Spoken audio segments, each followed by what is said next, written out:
эместер. Бул элет коом бирикме деген бул элет деген жалпы эл да. Карапайым жалпы эл. Ошо Кыргызстанда жашаган ар бир жаманы да жакшысы да бул карапайым эл.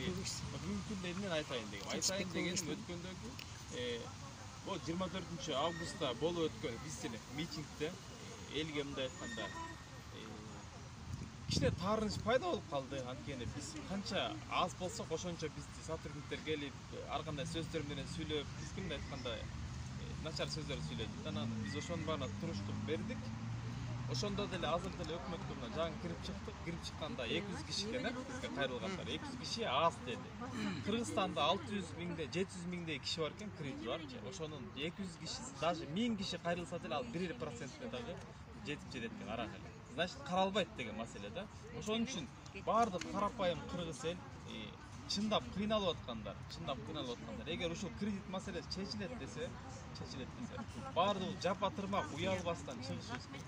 Мынакей бүгүнкү күндө кыргыз эл баардыгына кайрылам. Биз эч кимге кереги жок. Элементарный кичинекей иштеген ТПСник милициялар, ички иштер министрлигинде. Ошол адамдардан баштап чоң адамдарга чейин бизге эч кимге кереги жок.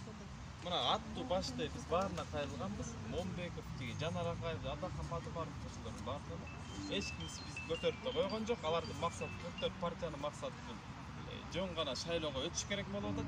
Булар айтат, шайлангандан кийин эметип беребиз. 28 жылдан бери айтып келет. Ошонун баары кичине акылыбызды ойлонтуп, бул акча колдун кири дейт негизгисичи.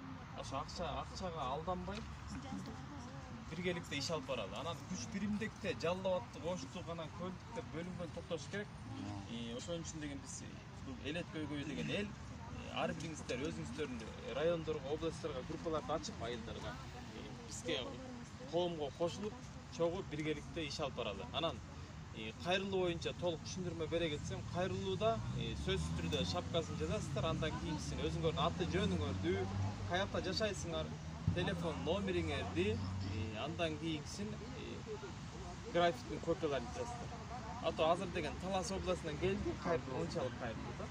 Телефон номери да жок, банктын аты да жок, аталган сум эмеси да, суммасы да жок. Ал калды бияктара калды. Зато эмне деген эмгек менен келди ал. Ошон үчүн деген туура бириңерге кимиңер үйрөнсөңөр, кийиңер үйрөтөсүңөр ошондой. Анан берип койгондон кийин маселе бүтүп калбайт. Берип койгондон кийин кичине иштеш керек болот. Биз кечинде саат 2ге чейин иштедик. Ужин ичкен жокпуз. 2де иштеп аткан жерден уктап калдык. Мен жууна элек. Кайра ойгона